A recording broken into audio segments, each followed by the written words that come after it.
A little birdie said that I should check this video out, so let's see what Jamie does with his beef bourguignon. Hopefully he's not going to add any mango chutney to this. Now, let's get started.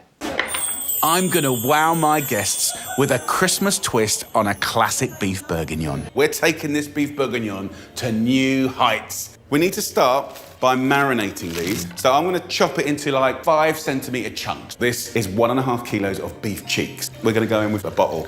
If none of you have tried beef bourguignon, it is a delicious stew. It's a very classic stew in French cooking. This is something that people not only eat in the restaurants, but you tend to see a lot of people making this at home, especially during the holidays when it's cold. Now, the good thing with beef bourguignon is that you can take, Jamie's using beef cheeks here, but you can take other cuts of meat that are a little tough and just let it cook. So it can be a very inexpensive dish. It's actually a really good recipe if you want to save money. You just have some leftovers and then you throw it together. We're gonna go in with a bottle of beautiful French Burgundy. The acidity in that wine very gently starts to flavor the beef. 4 or 5 lovely bay leaves goes in. One thing about this recipe though, I would recommend using a cheap bottle of wine and not an expensive bottle of wine. I know in the US, like the last time I was back home, I saw the cheapest bottle of wine at Safeway was about, it hurts to say it actually, it was like about 13, 14 bucks, the cheapest.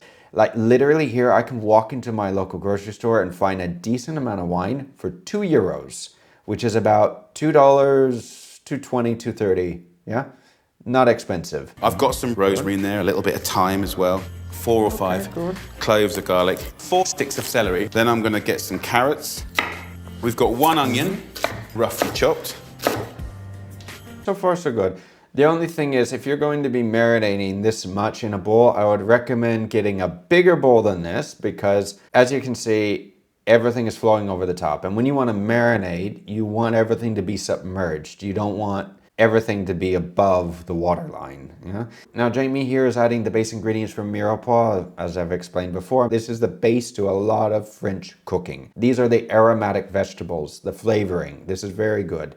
I'm gonna season very generously with black pepper. Then I want just a little pinch of ground cloves, the taste of Christmas. Ground cloves. If you're gonna put cloves in here, yeah, you don't have to, but if you are, you can add the whole cloves in. Keep in mind, this is a stew. It's fun to get a little bit in the stew where you may break a tooth. It's good luck too. You can put a penny in there as well. It's kind of like Christmas pudding, you know, when you stick a little penny in there and then whoever gets the penny and breaks a tooth has luck for the year. Yeah, that's a good thing. A couple of teaspoons of Dijon mustard.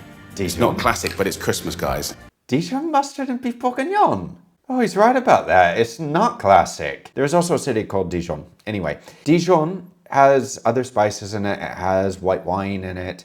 It's spicy, so you could add it. It's just that Jamie's doing his thing again. He's winging it, making a very different recipe. Let's see how it turns out. I am gonna mix it up with my hands, gently, gently. Don't get my shirt. Cover that in some greaseproof paper. Yeah, you can tell that he enjoys this bit, no? Just look how he's smiling when he's massaging everything. Sorry, children. Now, as we can tell after he's massaged everything, everything is magically at the same level as the wine, and before it wasn't. Then tomorrow, I'm gonna make the most amazing stew out of that. That red wine has already penetrated the meat. Look how it's changed the color. So into a colander, then with the meat, what I wanna do is get that into some flour. So just regular plain flour onto a nice little tray or a platter like this. All right, now as we can tell, Jamie did this the night before. This is good. You can marinate it a few hours before or the night before. It helps to tenderize the meat, especially if you're using a very tough meat, but it helps to give it flavor as well. This is very important. I'm gonna add just a little knob of butter and a little bit of olive oil. And the combination together means you can go to a slightly higher temperature, but still get that gorgeous flavor and golden, crispy outside. So as this is frying beautifully and getting golden, we're gonna slowly fry off all of these veggies. Now, when making the beef bourguignon, you have to add like a little roux to the sauce to thicken it. Now, one, you can flour the meat in the flour like he's doing and then browning it. This is what we do here in Spain as well when you want to make like carrilleras. It makes a very nice sauce. Or you can add a little bit of roux later on to the sauce. Or you can add what's called a beurre manier, which you take a little bit of butter, you stick it in the flour, you massage it until it adds all the flour that you need, and then you add that to whatever sauce that you're making, and that will thicken it. One of the things that I love to do to make it even more Christmassy, that's not classic for sure, is chestnuts. Look at these. They have that amazing sort of sweetness and nuttiness, and just crumbling them in your hand will just add to that gravy. Right, chestnuts. Well, I have to admit that if Gordon was doing this recipe, I think it would be a little more accepting to see him change it than Jamie because of the track record with everything. A little hack of a friend of mine that they swore by. And I tried it, and I did it as a blind taste because I swore that it wouldn't work, and it did. Mango chutney, 1 teaspoon. At this point in time, add the red wine. This goes into the stock pot, and just top this up with some boiling water or some stock, just enough to cover the beef. And that will now slow cook for about 4 hours at 150 degrees Celsius. So I'm gonna get this in the oven. Right, now a few things. When making beef bourguignon, you will get a lot more flavor out of it if you have a beef stock, veal stock, whatever stock that you have to add to it. It will add more flavor than just water. Now you could actually add some bones to this if you roast them off and then stick them in here, just to add to the flavor of the stew. But if you already have chicken stock or beef stock, it's better. Get this in the oven and get this cooking. We're at that point now where the whole thing's coming together. Oh, the people don't know what they're in for. Just have a little look how shiny that is. Oh my Let's gosh. just see how tender it is. Look at that falling apart. That is the thing about the cheek. Oh, yeah. That's it? But everything is like disintegrated. You can't even see the meat. And not only that, but where are the mushrooms in this recipe? He didn't add any. Mushrooms are like a classic to this recipe. Oh, yeah. So look at that.